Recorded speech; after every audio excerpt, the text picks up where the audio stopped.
dokolit a oni šedou. Takže všechno je jinak, jsme rychlejší, takže můžete sledovat, co se děje teď.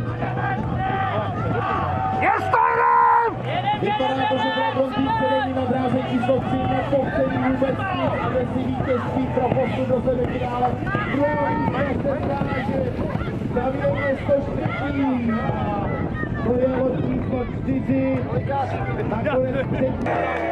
Takže nastartuje všechno seřazeno. Kdo chcete vidět rozjížďku C, zvu vás ke břehu, protože teď už musíme závodníky vidět v pohybu vzhledem k tomu, že slyším údery bubnů.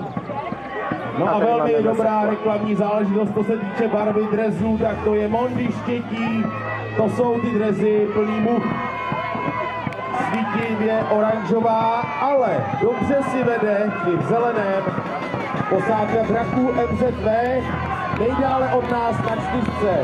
Dragon Team Plzeň, nováček soutěže a nejblíže k nám, tak to je tým Číškovic Dracula Farm. Ale Mondy udrží to vítězství, je tam, ale druhé místo, Peťo, asi ta Plzeň, co? Vypadá to na Plzeň, třetí místo MZV a všechny hnali před sebou Dracula Farm Číškovice.